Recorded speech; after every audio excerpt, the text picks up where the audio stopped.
Hello everyone, good morning সবাইকে। সকালের শুরুটা তো চা না দিয়ে শুরু করলে একদমই হয় না। বাড়িতে অবশ্যই একবার খেয়ে এসেছি, সেটা লাল চা ছিল, আর এখানে এসে যেটা খাচ্ছি সেটা হচ্ছে দুধ চা। তো আজ আবার আমি একটা ইউনিক ধরনের ব্রেকফাস্ট এনেছি, তো সেটাও তো খেতে হবে, তাই বাইরে আর বেশি কিছু খাইনি। চা আর বিস্কুটটা সত্যিই খেতে ভালো, চাটা তো আরও ভালো। হ্যালো সবাইকে। তো সকালবেলা তো চা বিস্কুট খেয়েছিলাম, তো এখন হচ্ছে গিয়ে বাড়ি থেকে একটা ব্রেকফাস্ট মতনই বলতে পারো, সকালে নর্মাল টিফিন আর কি নিয়ে এসেছিলাম।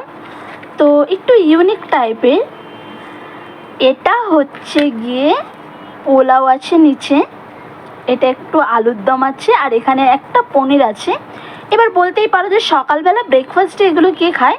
আসলে ব্যাপারটা সেরকম না, ব্যাপারটা হচ্ছে গিয়ে এটা ওই কালকে সরস্বতী পুজো হয়েছিল, তারই প্রসাদ, যেটা আমি সকালে পেয়েছি।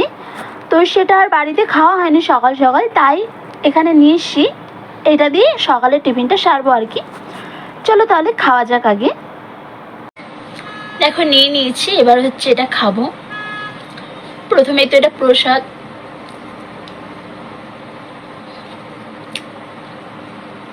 এই চুলগুলো না বড্ড জ্বালায়।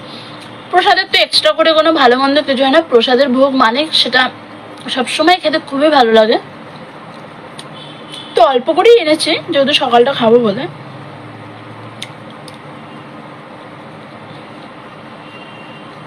বেশ ভালো খেতে। তোমরা কে কে সকালবেলা ব্রেকফাস্ট করলে অবশ্যই বলো। হ্যাঁ,